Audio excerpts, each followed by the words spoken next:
Testing 1, 2, 3, 4, 5, 6, 7, 8, 9, 10, 11, 12, 13, 14, 15.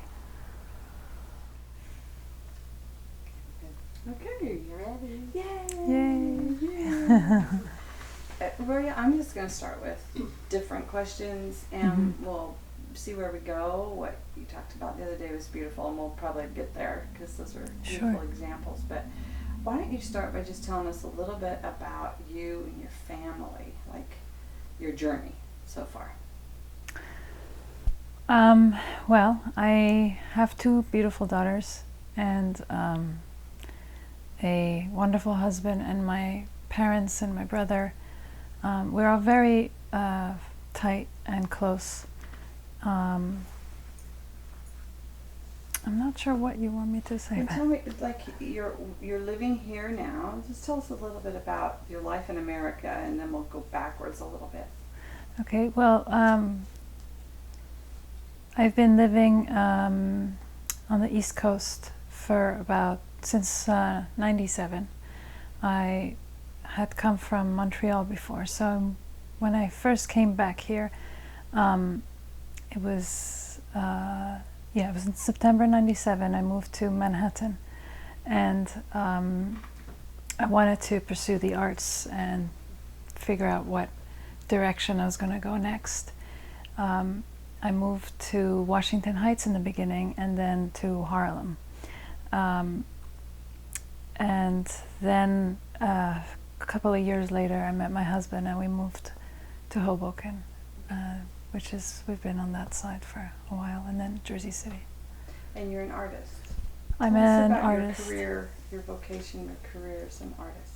Well, I'm a multimedia artist, and I basically try to see what tool I will use to express what is on my mind or what I'm trying to explore. So sometimes it's photography based, most of the time, which is because that's my background. But the latest work was actually through words. I wrote a book, The People with No Camel, which recounts how my family escaped from Iran when I was 10 years old to escape the persecutions of the Baha'i community in Iran. And then the sequel to the novel will be a photo-based installation piece.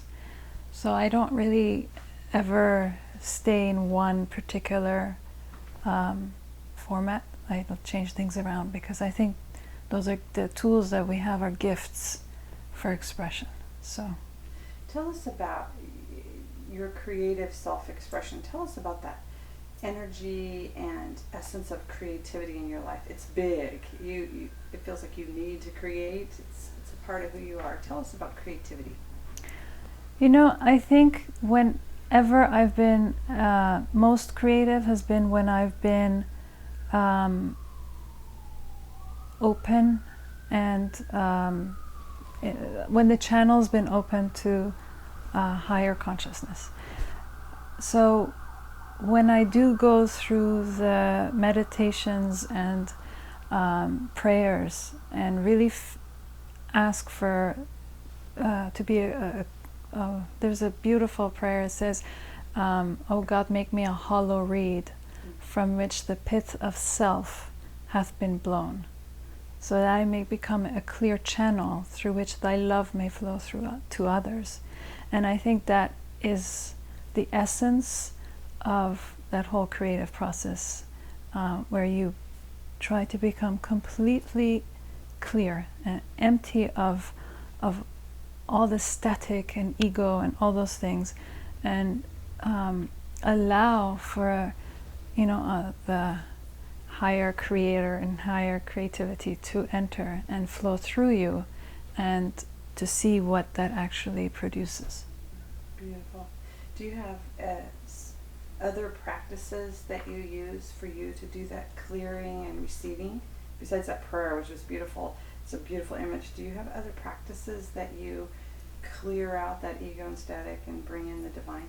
Yes, the 2 things. One is music, and in fact I've created a blog called muse/IC, because whenever I listen to specific tracks, I instantly go into a different realm, and I'm operating on a completely different level. And the other is the ocean. Nature to begin with, but really the ocean. I spent like a few hours or a few days, if I can, and just allow that conversation to take place, you know, as the waves come in and out, in and out, and every moment of the day looks different, and the ocean is doing different things, and I really feel like there's a conversation happening, and it's just about listening. So those two sources I rely on quite often and regularly. That's beautiful. You mentioned the conversation with the trees in this next installation, and now a conversation with the ocean. Have you always been in tune with nature? Like from a young child, have you always really been intimate with nature? Or is that new? I think I've, you know, like most children, I've enjoyed being in the outdoors, but I've always lived in very big cities. You know, I was born in Vienna, and then we moved to Tehran, and then, you know, it's always been huge in New York City, Montreal, you know. So I've always had to make an effort to go to, you know, a nature site. But whenever I've been, I've noticed a huge difference in just my consciousness and just how I relate to things. In Iran, my dad would always take us mountain climbing. And it was, and of course, skiing is very big on those Alborz mountains and stuff. So there was something very meditative when we would go mountain climbing or skiing down the hill, and we would go by the Caspian Sea, and so I have very vivid memories of those experiences, and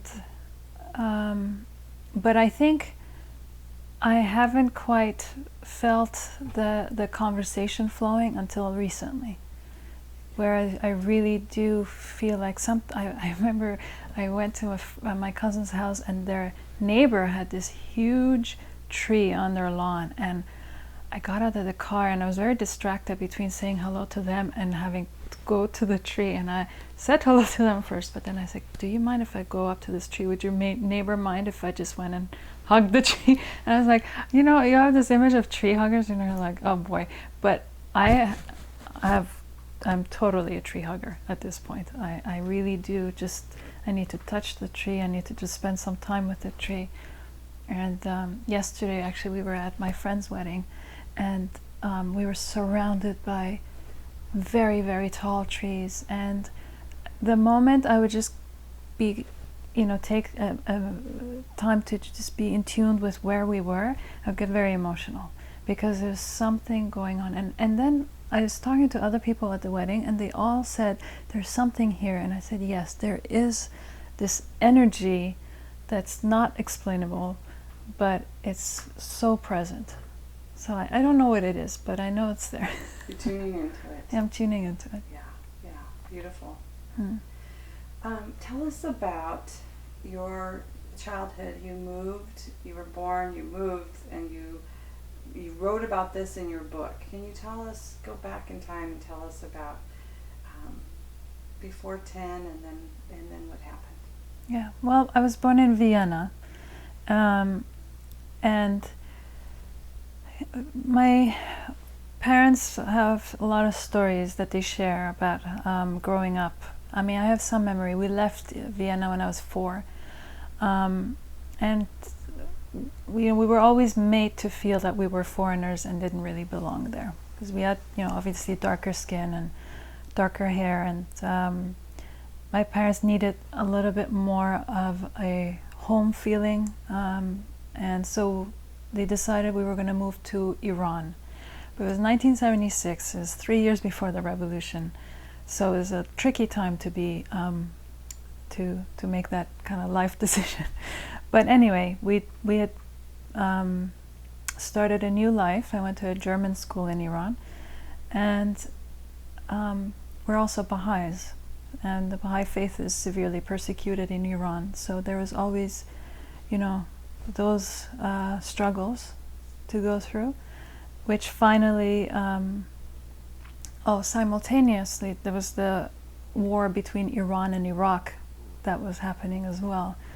So on one hand, you had the trauma of the bomb sirens and the bomb raids, and then on the other hand, you had the struggles of being a Baha'i in Iran, and then you had the other struggle of just the aftermath of the revolution, which we all Iranians felt, because it was a very sudden, dramatic, and difficult change that the whole country went through.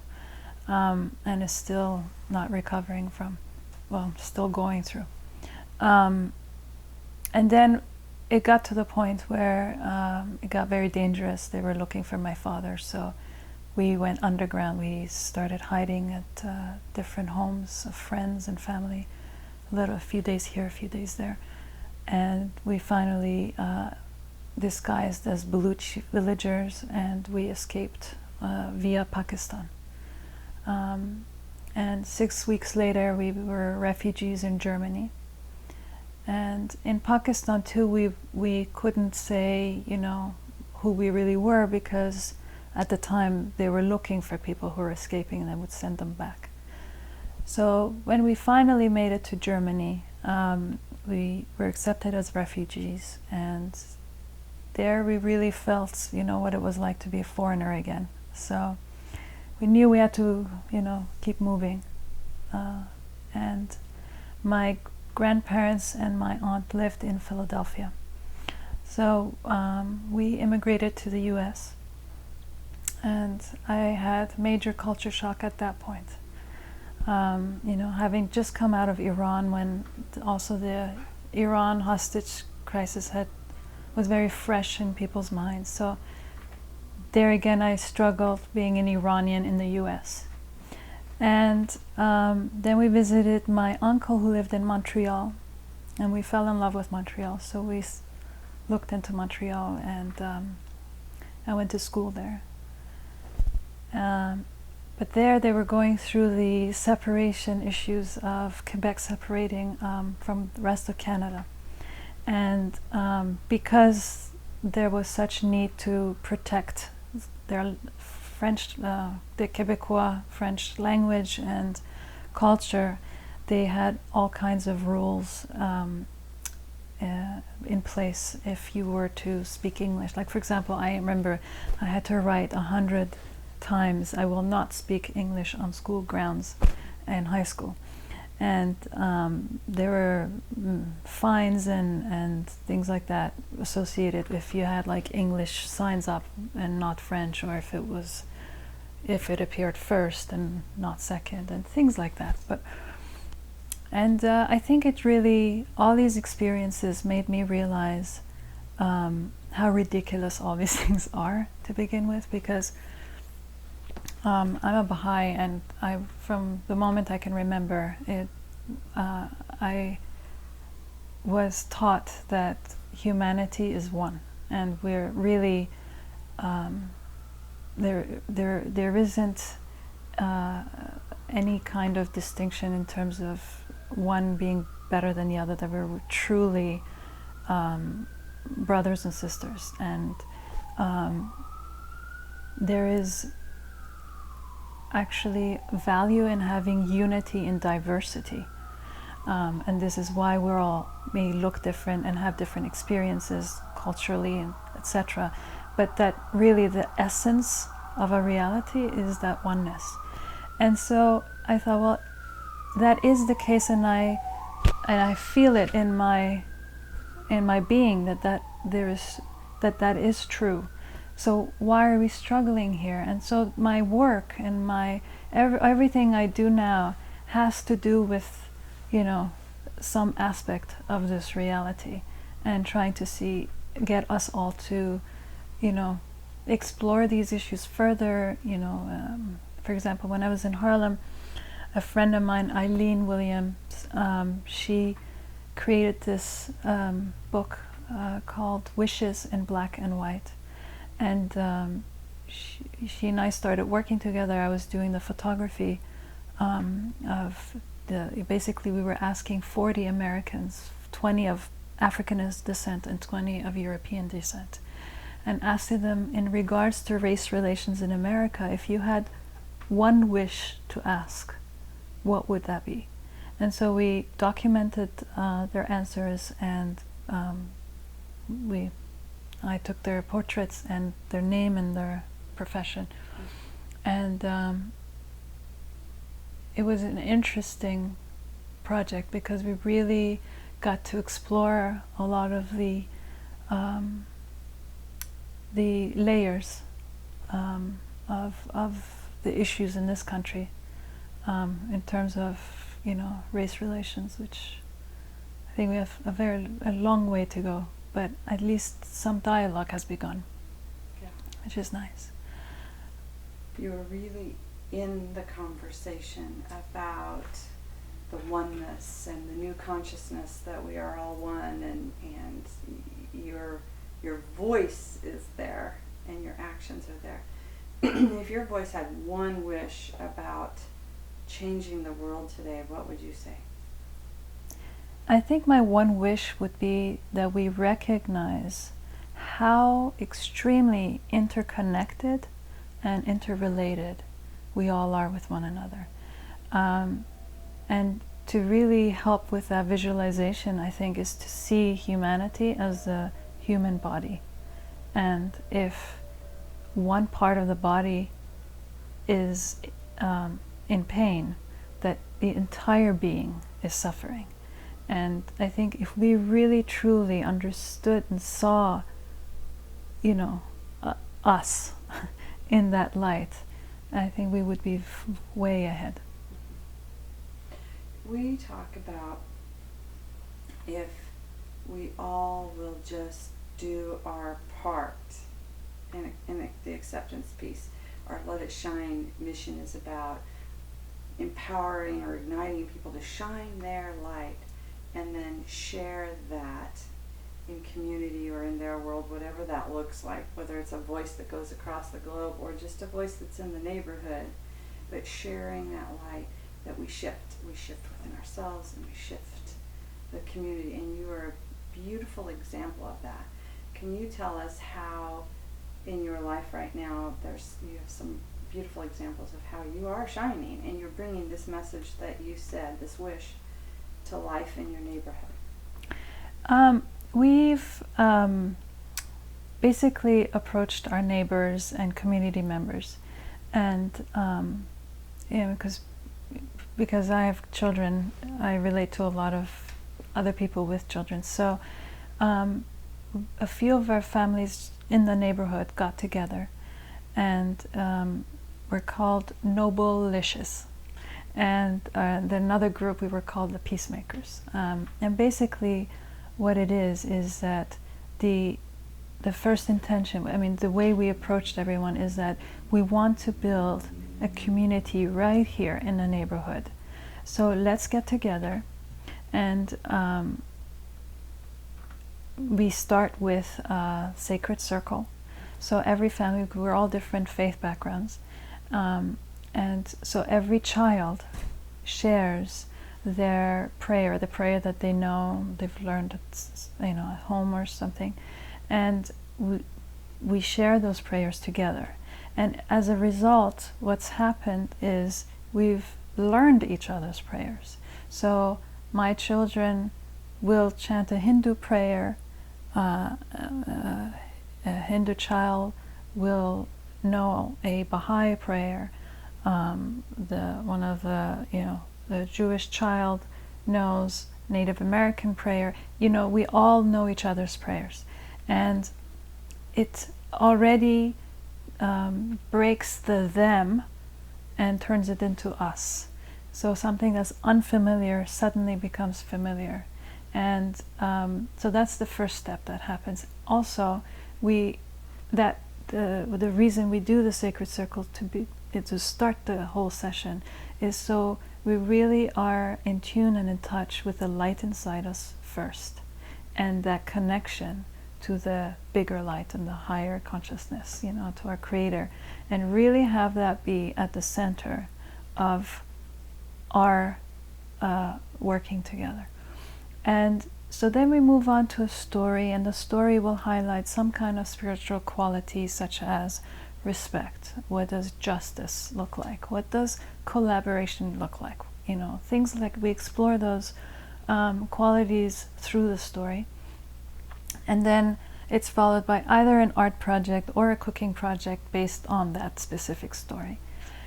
And then we do the service projects. And the service project are two kinds. One is the individual and one is the collective. So the individual service project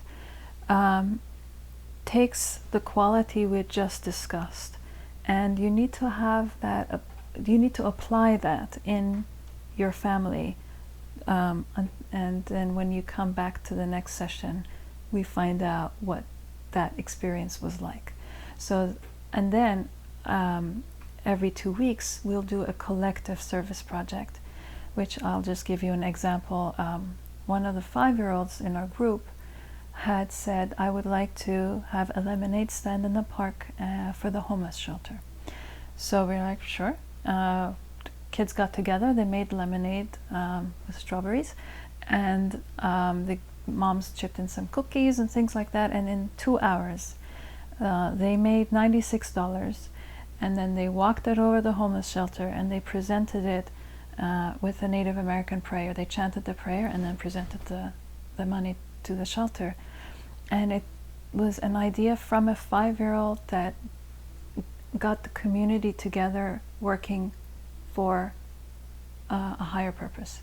And we also learn quotes that are related to the quality of the week. So for example, the one we learned recently is, so powerful is the light of unity that it can illuminate the whole earth. And the kids, come up with their own movements and that they would like to express this quote and things like that. So that's one example of a group of people in a neighborhood coming together and recognizing their light, sharing their light, and then having it dispersed in the community. It's a beautiful example. Thank you. I have one more line of questioning that I want to do, and then just a closing question that I want to go for. But your parents are beautiful human beings. Thank you. And I want to get a little of the essence of sharing mom and dad here. So what would be one of the most important lessons you've learned from dad?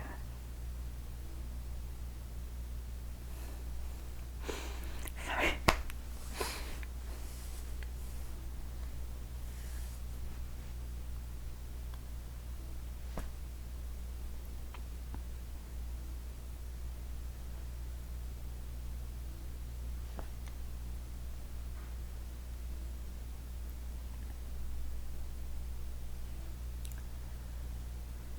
My dad taught me how to fly.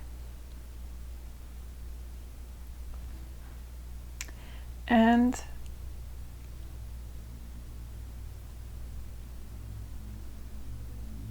in that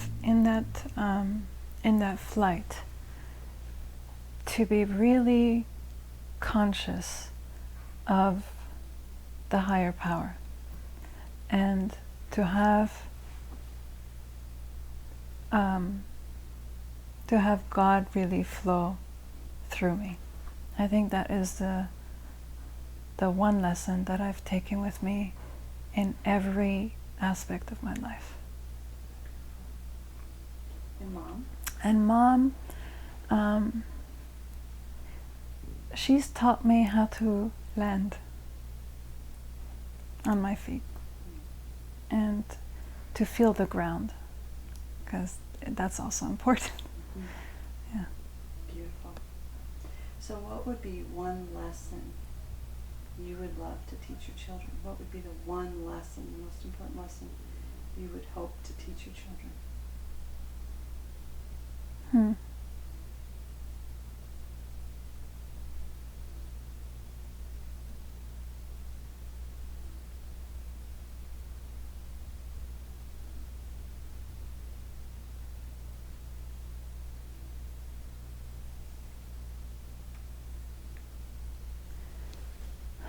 The number one is a complicated number. So in other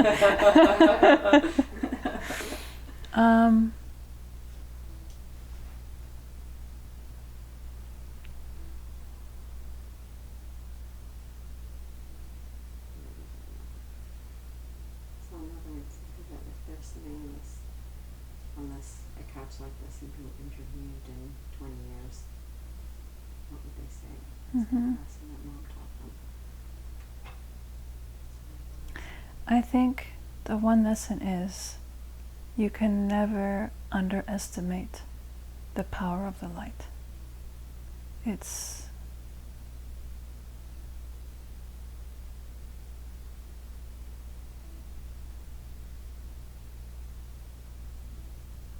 yeah.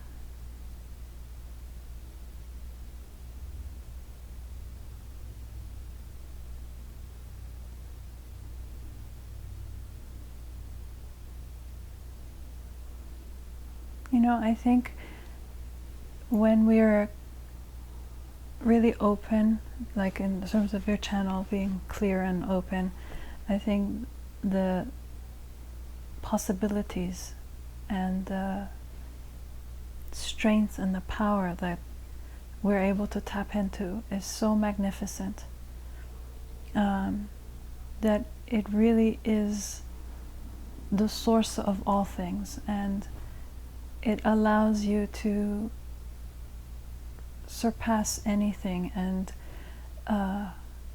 be really the instrument for change and inspiration and things like that. So I think if it would be one thing that I would want to leave with my girls, is to always tap in to that light, to that source, you know, to that connection to our Creator, because that really is ultimately what bounds us together in a beautiful way, you know, that connects us and allows us to really reach our potential. Yeah. Beautiful. So my final question